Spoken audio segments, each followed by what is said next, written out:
নমস্কার। থ্যালাসেমিয়া একটা জটিল সমস্যা, একটা জেনেটিক্যাল সমস্যা। এটাকে যাদের এই সমস্যাটা এসে গেছে তাদের অপরের রক্তে বেঁচে থাকতে হয়। এটা কঠিন ব্যাপার। প্রথম রক্ত সংগ্রহ করা একটা সংকট হচ্ছে, তারপর রক্ত দিলে আয়রন ওভারলোড হচ্ছে, যাতে করে থ্যালাসেমিয়া রোগীদের সত্যি করে সুস্থ মতন বাঁচিয়ে রাখা এটা খুব কঠিন হয়ে যাচ্ছে।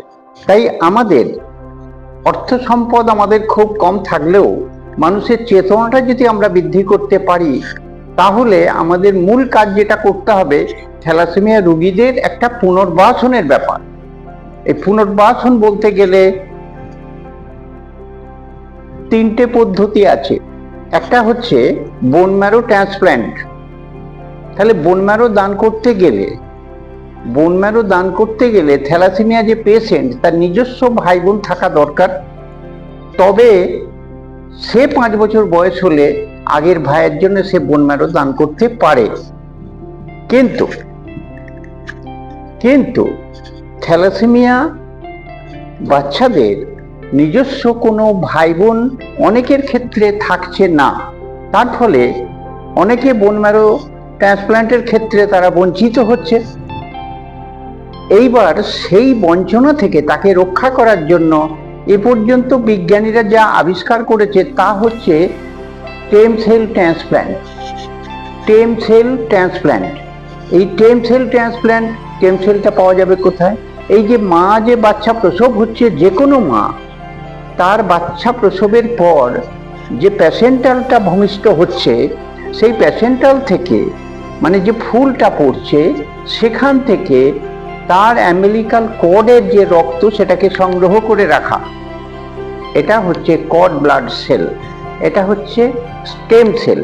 এই স্টেম সেলটা মজুদ রাখার জন্য আমাদের ভারতবর্ষে অনেকগুলো ব্যাংক তৈরি হয়েছে যেখানে স্টেম সেল মজুদ রাখা যায়। স্টেম সেল মজুদ রাখতে গেলে খরচা যেমন হবে তেমন এটা 20-25 বছর রাখা যাবে। যে কোনো দিন যার ম্যাচিং হবে তার এই ব্লাডটা নিয়ে, এই স্টেম সেলটা নিয়ে তাকে ট্রান্সপ্ল্যান্ট করা হবে। তাহলে এটা একটা শুধুমাত্র থ্যালাসেমিয়ার জন্য নয়, তার ব্লাড ক্যান্সার হয়েছে, আগুনে পুড়ে গেছে, নানা রকম বিষয়ে স্টেম সেল ট্রান্সপ্ল্যান্ট করা যায়। থ্যালাসেমিয়া রোগীদেরও করা যায়। সেই থ্যালাসেমিয়া রোগীদের বোন ম্যারো ট্রান্সপ্ল্যান্ট এবং স্টেম সেল ট্রান্সপ্ল্যান্ট এরা চাইছে খুব কম বয়সের মধ্যে এটাকে করে ফেলা। কম বয়সের মধ্যে, কিন্তু বয়স অতিক্রম হয়ে যাচ্ছে অনেক পেশেন্টের। তাহলে তার রোগটা নিরাময়ের জন্য কি করা যাবে? না, এ পর্যন্ত যা ঠিক হয়েছে তার জিন ট্রান্সপ্ল্যান্ট করলে তার বয়সের কোনো বাধা থাকছে না, এটা সে জিন ট্রান্সপ্ল্যান্ট করে নিতে পারে। কিন্তু এটা করতে গেলে টাকার অঙ্কটা অনেক বেড়ে যাচ্ছে। কিন্তু মানুষের কনসেপ্টটা যদি ঠিক তৈরি হয়, তবে টাকার অঙ্কটা সমাপ্ত করার জন্য আবার মানুষ ভাবার একটা সুযোগ পাবে। তাহলে আমরা চাইছি কোনটা? না, থ্যালাসেমিয়া পেশেন্টদের একটা পুনর্বাসনের ব্যবস্থা করতে আমরা চাইছি। এই পুনর্বাসনটা তাদের দিতে গেলে সত্যি করে আমাদের একটা কনসেপ্ট মানে চেতনাটা বাড়তে হবে, যাতে করে আমরা থ্যালাসেমিয়া রোগীদের পুনর্বাসনের জন্য আমরা প্রস্তুতি পর্বের সূচনা করতে পারি।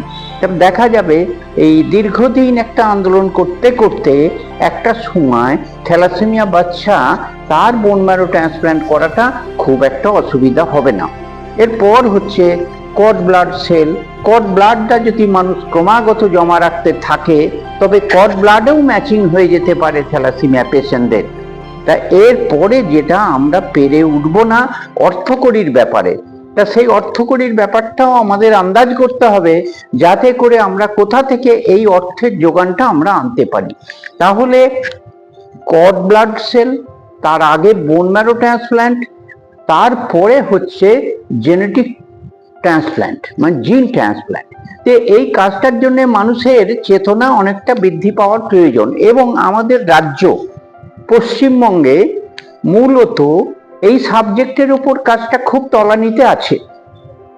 কিন্তু ভারতবর্ষ বললে তাহলে দেখা যাবে আমরা অনেকটা এই কাজ নাড়াঘাটা করছে ভারতবর্ষের মধ্যে বিভিন্ন মেডিকেল কলেজে। বিভিন্ন বিজ্ঞানীরা এই সাবজেক্টের উপরই কাজ করছে। তাহলে আমাদের এই ভারতবর্ষে আর এই ভারতবর্ষের মানুষের জন্য আমরা যদি একটা পুনর্বাসনের কথা চিন্তা করি, তবে দেখা যাবে সত্যি করে আমরা একটা বড় কাজ করে যেতে পারলাম মানুষ জাতির জন্য। অন্যদিকে আমাদের ভাবনাটা রাখতে হবে যে থ্যালাসেমিয়া কন্ট্রোল, অন্যদিকে আমাদের একটা ব্যবস্থা রাখতে হবে যাতে থ্যালাসেমিয়া কন্ট্রোল, এই থ্যালাসেমিয়া কন্ট্রোলের জন্য যে বিফোর ম্যারেজ যে জেনেটিক কাউন্সেলিং, সেটা করার জন্য মানুষকে প্রস্তুত করে দিতে হবে। যারা থ্যালাসেমিয়া রোগ নিয়ে আক্রান্ত হয়ে আছে তাদের দলে যেন ভিড় না বাড়ে। তাহলে এটা করতে আমরা যদি পারি তাহলে একটা মানুষের চেতনা বৃদ্ধি। অন্যদিকে গভর্নমেন্ট তারা যদি একটা আইন করে দেয়, তারা তার দেশকে রক্ষা করার জন্য তাদের জনসাধারণকে সচেতন করতে এবং সত্যি করে সোজা করতে, তার জনসাধারণকে সে যদি আইন প্রণয়ন করে দেয়, তবে দেখা যাবে থ্যালাসেমিয়া রোগীদের পুনর্বাসনে অংশগ্রহণ করার জন্য আমরা অনেককেই পেয়ে যাব।